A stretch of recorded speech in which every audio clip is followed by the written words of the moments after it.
안녕하세요 여러분, 1분 과학 이재범입니다. 연구자들의 이야기 4회차 지구를 구하는 과학기술에 오신 것을 환영합니다. 최근 몇 년간 이상기후 현상이 전 세계적으로 심화되고 있습니다. 지구온난화가 가속화되면서 우리는 기후위기의 한복판에 서 있습니다. 하지만 과학기술로 이 위기를 이해하고 해결책을 찾는 연구자들이 있습니다. 먼저 극한 기후 현상을 예측하고 북극의 미래를 내다보는 연구로 세계적인 주목을 받고 계신 서울대학교 국정성 교수님을 만나보겠습니다. 교수님, 안녕하세요. 안녕하세요. 저는 서울대학교 지구환경과학부에서 기후과학을 연구하고 있는 국종성이라고 합니다.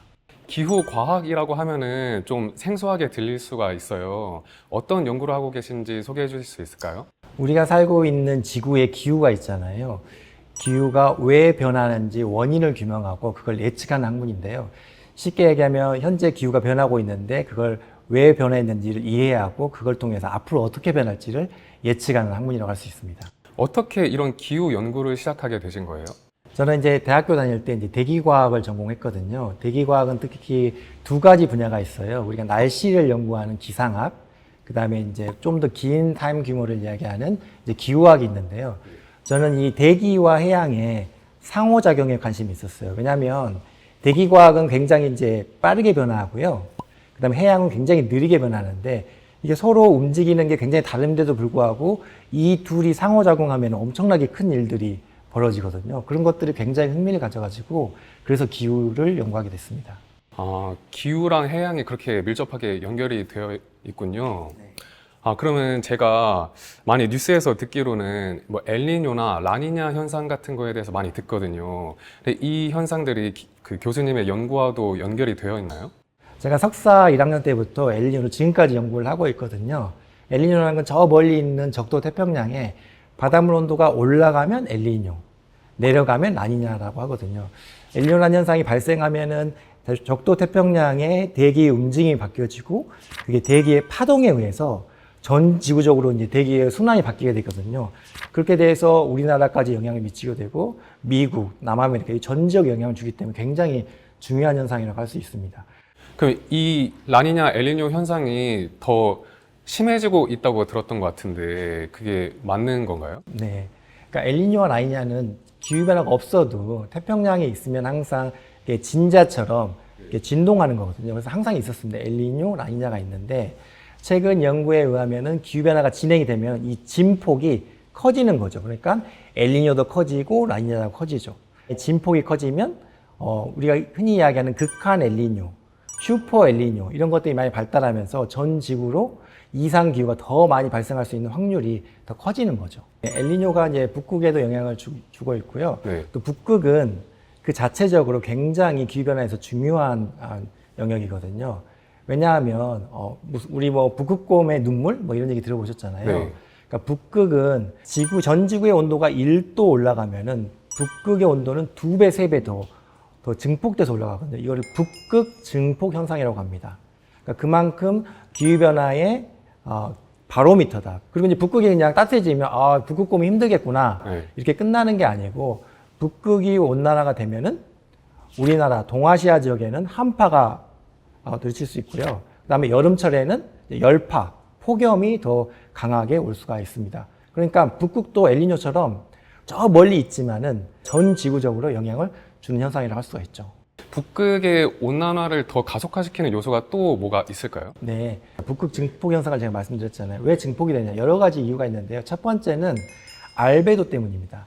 그러니까 거기에 얼음이 있잖아요. 근데 지구 온난화가 되면 얼음이 줄어드니까 그러니까 햇빛을 더 많이 흡수할 수가 있거든요. 그렇게 되면 더 온난화가 되겠죠. 이런 양의 피드백 때문에 북극이 증폭이 되는 거고요. 이거는 굉장히 잘 알려져 있는 현상이고요.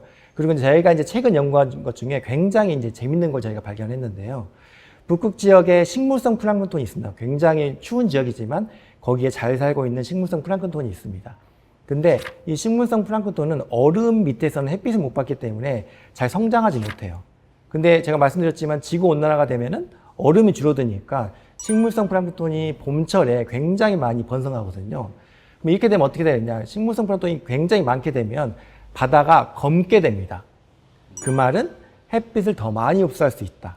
그것 때문에 북극 증폭 현상이 더 가속화되는 거죠. 저희 최근 연구에 의하면 이런 식물성 플랑크톤의 역할이 북극 증폭 현상의 한 20% 정도를 설명할 수 있다라고 저희가 발견했습니다. 더 기온이 올라가는 악순환이 계속 되는 거군요. 이 기후를 예측한다는 게 너무 신기한데, 왜냐면 바로 내일 날씨를 예측하는 것도 틀릴 때도 많잖아요. 근데 어떻게 기후, 한 몇십 년, 몇백 년 단위의 기후를 예측할 수 있는지 되게 어려울 것 같은데 어떤가요? 굉장히 어렵죠. 예, 그러니까 재미있는 학문이라고 할 수 있죠. 기후변화 예측, 또 기후 예측은 굉장히 도전적인 주제인데요. 그런데 이제 기존의 과학자들이 꾸준히 연구를 해가지고 기후 예측의 정확도도 꽤 올라간 형편입니다. 가장 어려운 점이라 하면 지금 오늘도 비가 오는데 이 비가 오는 과정을 이제 기후 예측은 컴퓨터 시뮬레이션을 통해서 해야 되거든요. 그러려면은 컴퓨터 시뮬레이션한테 수학적으로 표현을 해야 됩니다. 이거에 굉장히 어려운 문제죠. 개선을 했지만 아직까지도 우리가 해야 될 것이 많다라는 겁니다. 또 다른 문제점은 뭐냐면 기후는 인간과 상호작용을 합니다. 그러니까 앞으로 수십 년 동안 우리가 이산화탄소를 얼마나 배출할지, 에어로졸을 얼마나 배출할지 이런 것들이 미래 기후에 직접적으로 영향을 주거든요. 근데 우리의 인간의 활동을 잘 예측하기 어려운 거죠. 그래서 앞으로는 기후변화 연구가 이제 사회과학이랑 굉장히 경제학이랑 연결돼 가지고 연구의 분야로 지금 평가받고 있습니다. 그 수학이라는 학문으로 날씨와 기후를 예측하는 것도 신기한데 이 기후 예측은 더 어려운 이유가 인간 활동을 예측하기가 되게 힘드니까 인간 활동을 뭐 수학으로 예측할 수 있는 것도 아니고 해서 사회학과 같이 결합해서 예측을 해야 된다. 네, 그렇죠. 그러면은 그 중에서도 최근에 교수님께서 집중하고 계신 연구 분야가 있을까요? 제가 기후변화 연구를 한 25년 동안 했는데요. 그 중에 가장 하고 싶었던 연구가 기후변화 티핑 포인트에 대한 연구입니다. 티핑 포인트라는 게 뭐냐면 어떤 점진적인 변화가 있는데 어떤 임계점에 도달을 하게 되면 이게 돌이킬 수 없고 급격하게 변화하는 포인트를 티핑 포인트라고 합니다. 이 기후변화에도 티핑 포인트가 있다는 거죠. 우리가 온실가스를 배출해가지고 기후가 점진적으로 변하고 있는데 어느 임계점에 도달하게 되면은 굉장히 어마어마한 큰 변화가, 급격한 변화가 나타날 수 있다. 그 기후변화 티핑 포인트입니다. 그래서 제가 이제 그동안 연구했던 걸 이제 축적해서 그 기후변화 티핑 포인트에 대한 연구를 조금씩 지금 진행을 하고 있습니다. 교수님이 생각하셨을 때는 티핑 포인트가 아직 오지 않은 건가요? 아니면 우리에게 아직 되돌릴 수 있는 희망이 있는 건가요? 예. 근데 제가 이제 집중적으로 하고 있는 거는 전 지구적인 티핑 포인트입니다. 그 티핑 포인트는 아직은 오지 않았다. 우리한테 아직은 시간이 있다. 하지만 그 시점이 언제일지는 우리가 정확히 모른다. 그렇기 때문에 이 티핑 포인트가 오기 전에 우리가 미리 대비를 하고 막아야 된다라는 게 지금 최근에 연구 결과에 의한 나온 결과입니다. 예. 그래도 아직 오지 않았다고 하니까 조금 마음이 놓이는 것 같아요. 마음을 놓으시면 안 되고요. 이제 열심히 지금 막기를 좀 노력을 해야 됩니다. 이제부터 열심히 하면 되겠다. 그러면 이렇게 인류의 미래를 내다보는 장기적인 연구를 하기 위해서는 장기적인 지원이 필요할 것 같은데 어떤 지원이 있었을까요? 과거 한 15년 동안 연구재단을 통해서 제가 열심히 연구를 할 수 있었고요. 그리고 티핑 포인트에 관한 도전적인 주제를 할 수 있었던 것도 연구재단에서 리더 과제라는 걸 지원해 주셔가지고 저희가 거기에 집중할 수 있도록 연구할 수 있었거든요. 안정적으로 지원할 수 있기 때문에 우리나라 과학기술 발전에 연구재단이 크게 기여를 했다고 저는 개인적으로 믿고 있습니다. 그럼 이런 지원을 통한 연구가 우리 사람들에게 일상생활에도 적용이 가능한 정책으로도 연결이 되나요?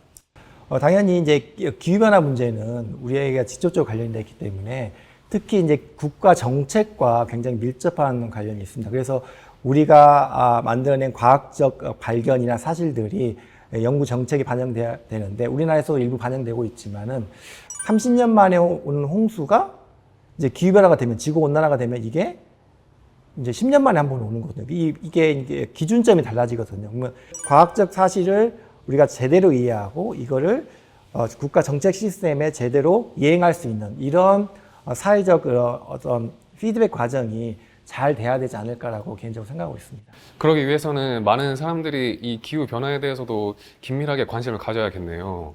그러면 마지막으로 교수님께서 이제 기후 변화 위기에 대해서 우리 일반인들이 어떤 생각을 갖고 있어야 되는지 한 말씀 해줄 수 있다면 감사하겠습니다. 예. 기후변화는 지금 현실이고 가까운 미래에 바로 닥치는 문제이기 때문에 우리의 현실과 직접적으로 관련이 있다는 걸 생각을 하면 좋을 것 같고요. 뭐 기후변화를 위해서 뭐 일회용품을 줄인다든지 대중교통을 이용한다든지 뭐 전기를 줄인다든지 이런 노력을 하는 것도 중요합니다.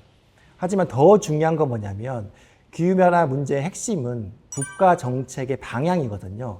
그러니까 국가 정책을 방향을 결정하는 것은 국민의 의식 수준이라고 생각합니다. 그래서 기후변화 문제에 대해서 일반 국민들이 좀 더 관심을 가지고 봤으면 좋겠다라는 게 저희 기후학자로서의 드는 생각입니다.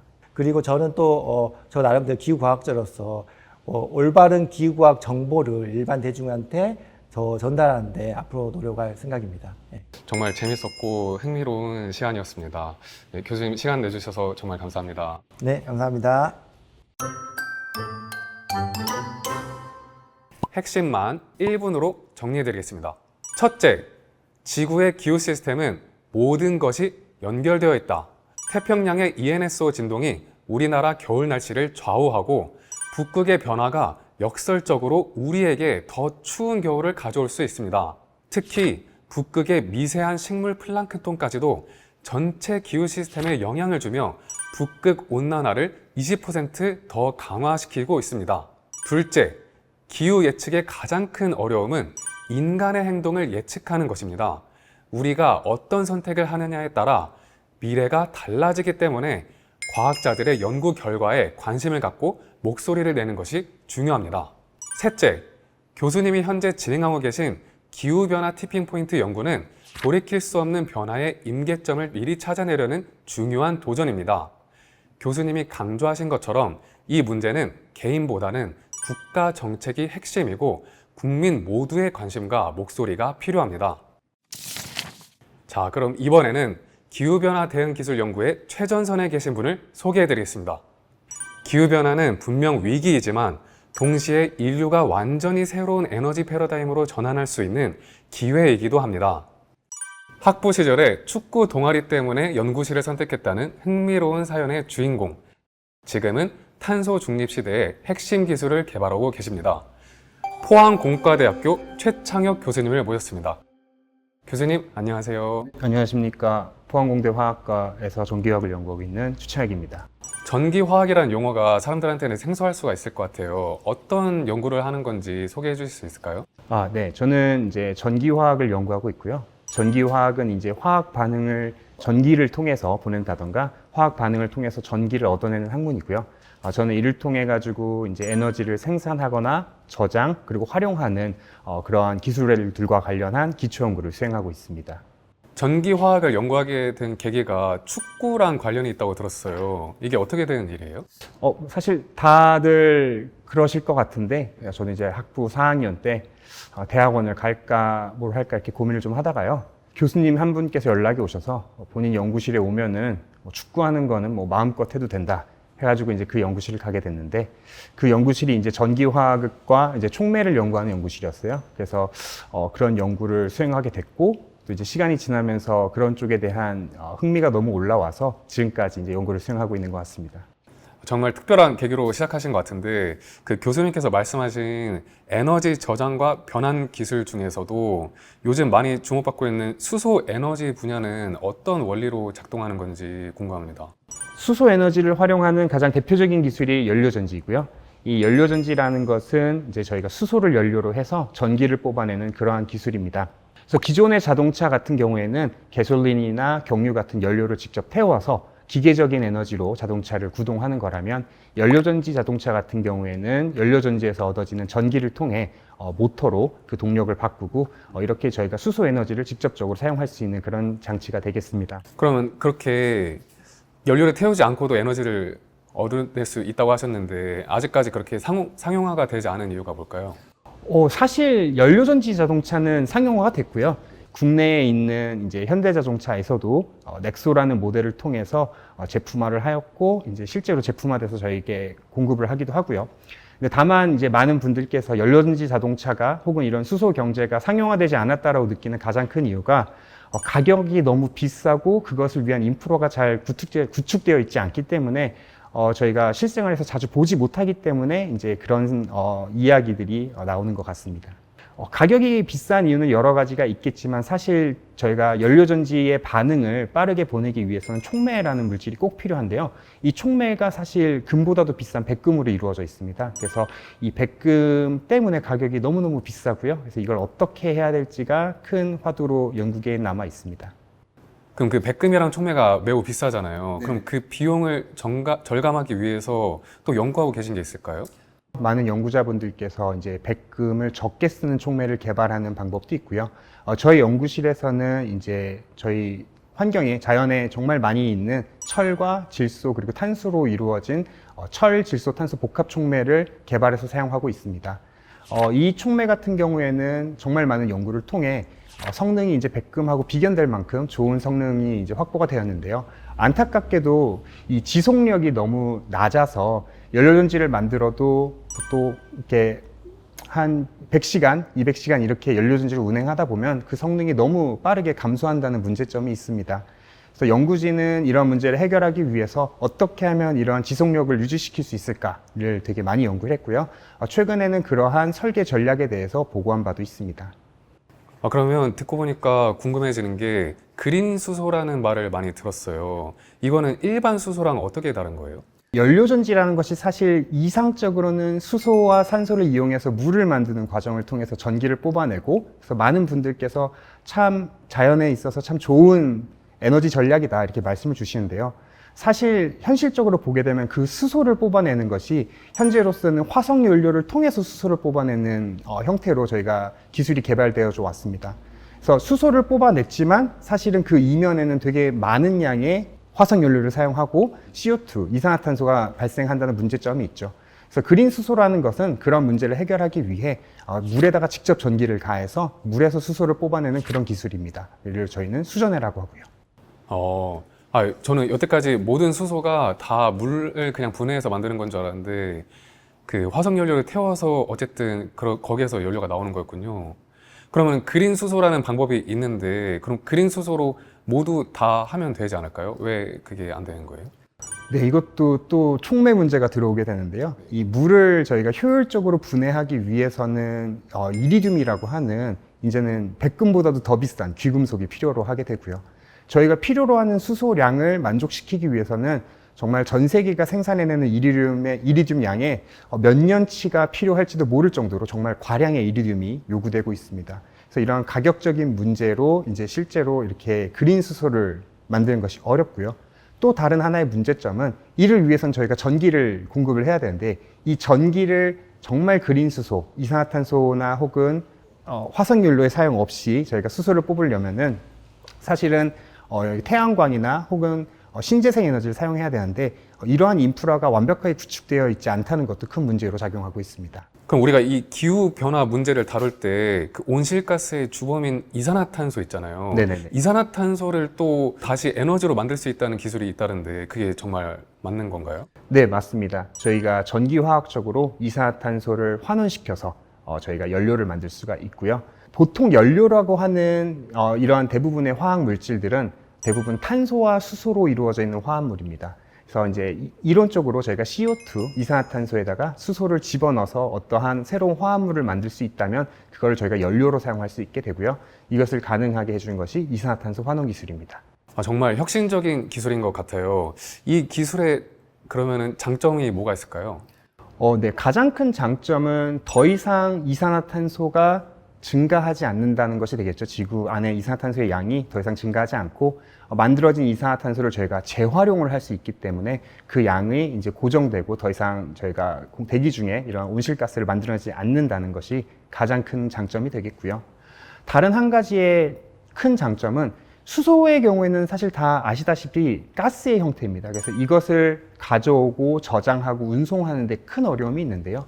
저희가 이렇게 이산화탄소를 연료화시켜서 어떠한 액체 형태의 연료를 만들 수 있다면 기존에 저희가 사용하고 있는 석유 공급망들, 뭐 유조선이나 파이프라인 같은 것들을 그대로 사용할 수 있다라는 인프라적인 관점에서도 큰 장점이 있습니다.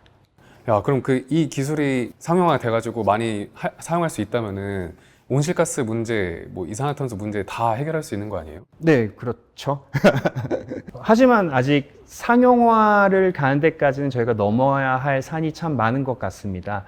저희가 말씀드렸다시피 어떠한 액체 연료로 만들면 좋을 것 같다라고 말씀드렸지만 실제로 이산화탄소를 가지고 저희가 환원을 했을 때 액체 연료만으로 만들 수는 없고요. 정말 많은 반응물들이 나오게 됩니다. 이를 선택적으로 저희가 원하는 생성물을 만들어내는 기술, 그리고 저희가 이산화탄소를 환원하려면 이산화탄소가 있어야 되잖아요.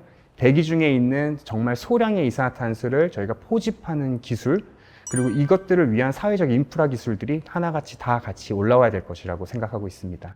그러면은 2030, 2050 이 탄소 중립 목표가 있는데 이게 현실적으로 달성이 가능할까요?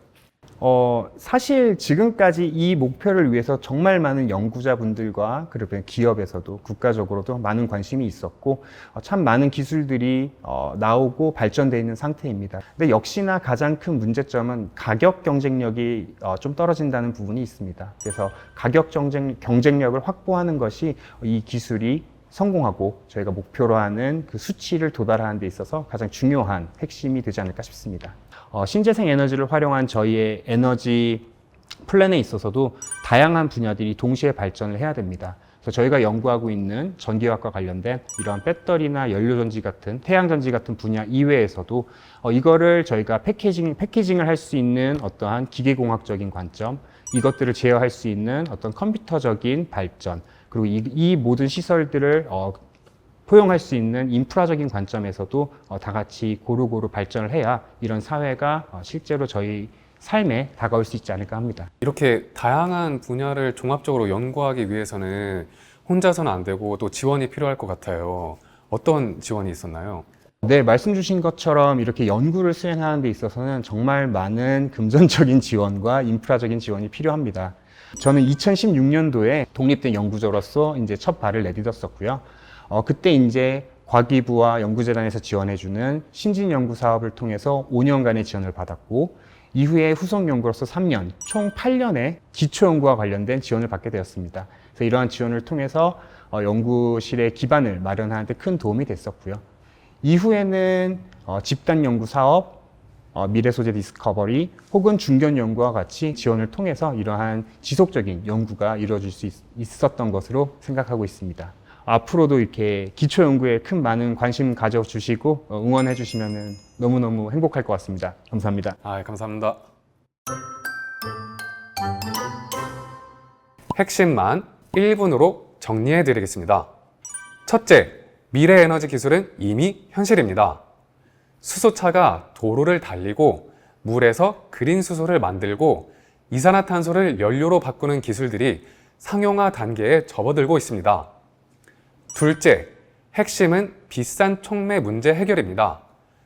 교수님이 연구하고 계신 철, 질소, 탄소 촉매처럼 백금을 대체할 수 있는 저렴하고 오래가는 촉매 개발이 상용화의 열쇠입니다. 셋째, 기초 연구가 모든 것의 토대입니다.